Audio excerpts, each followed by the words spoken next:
En amorçant sa diversification dans l'éclairage public, la STP2E ne sait pas encore qu'il s'agit d'une activité qui deviendra un secteur stratégique pour l'entreprise.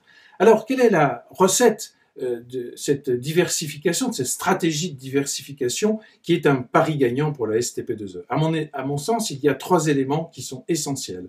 Le premier, c'est la culture professionnelle étoffée, toujours en quête d'innovation, la maturité technique de l'entreprise qui lui permet quelques audaces, ainsi que la polyvalence de ses équipes, le tout évidemment dans un contexte de management par l'exemple, impulsé par Jacques Morisset, qui au moment où il va passer le relais à Jacques Dufrane, peut considérer qu'il a réussi sa mission, puisque l'entreprise est devenue l'une des scopes vitrines du réseau des scopes du BTP, et que, en quelque sorte, elle a franchi un palier, et elle a anticipé les résolutions du 15e Congrès national des scopes du bâtiment, qui mettent l'accent à la fois sur l'innovation et l'adaptation aux techniques nouvelles.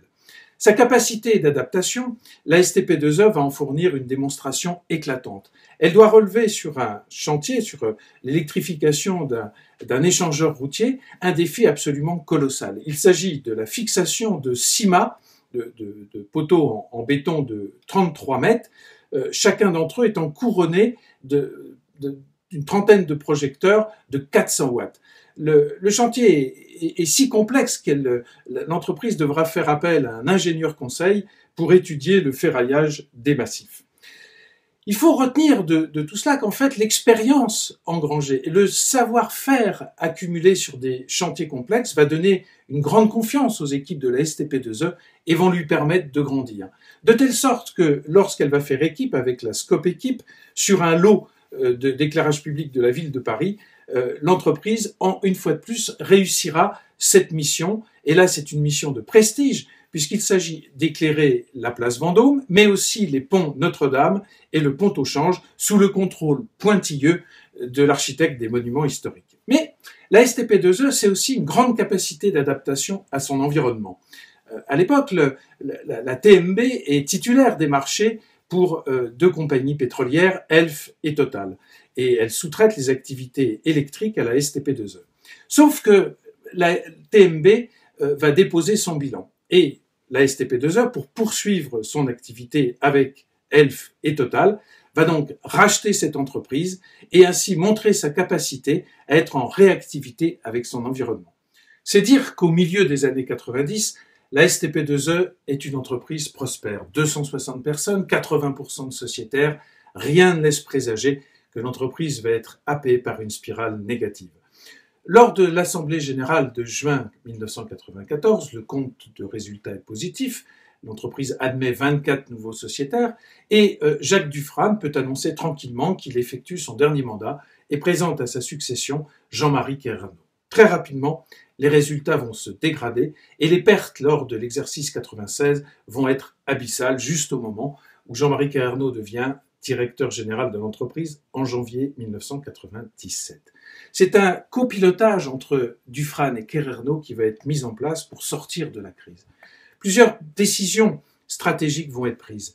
Une décision douloureuse dans une coopérative, le licenciement de 40 personnes, mais très rapidement aussi l'idée de mettre en place une démarche qualité-sécurité et quelques outils complémentaires comme l'informatisation du service achat. Cette réorganisation de l'entreprise s'accompagne également d'une restructuration financière. Mais pour participer au tour de table, la Socoden, la BFCC, la BNP demandent que la réserve spéciale de participation, de l'ordre de plus d'1 million de francs, soit remontée au capital, ce que les sociétaires acceptent à l'unanimité. L'objectif pour l'entreprise, c'est de restaurer rapidement sa capacité d'autofinancement en apurant ses dettes le plus vite possible, c'est-à-dire qu'un plan de 3 ans est mis en place et en 2 ans, l'entreprise va réussir à apurer son passif. Après 5 années de disette qui couvrent les exercices sur la période de 94 à 98, l'entreprise sort enfin du tunnel et peut redistribuer du résultat. Une bonne nouvelle n'arrive jamais seule et ayant engagé sa démarche qualité, elle se voit certifiée ISO 9002 à la fin 99, ce qui est pour elle un gage de pérennité. Mais toujours en mouvement et toujours en audace, l'entreprise va désormais se frotter à des marchés d'envergure. C'est une question qui fait débat au sein de la STP2E. Jusqu'alors, l'entreprise traitait des marchés à hauteur de 2 millions d'euros. Et là, avec la rénovation de la tour Winterthur à la Défense, il s'agit de désamianter cette tour et de réaliser des économies d'énergie, c'est un budget total de 7 millions d'euros. C'est à la fois un risque technique et également un risque financier. Beaucoup d'hésitation et finalement la décision est prise d'aller sur ce marché pour plusieurs raisons, mais notamment le fait que d'autres équipes coopératives sont partie prenante de ce marché, notamment une Scope d'ingénierie et la CNE de Lyon, mais également avec le recrutement d'Éric Dubois en 1996, ingénieur Supélec, l'entreprise a confiance dans sa capacité d'organiser ce marché. Elle sort évidemment avec beaucoup de fierté, une grande confiance en elle à l'issue de ce marché, ce qui va lui permettre par la suite de pouvoir affronter les filiales des majors du BTP et donc en quelque sorte de rentrer dans la cour des grands.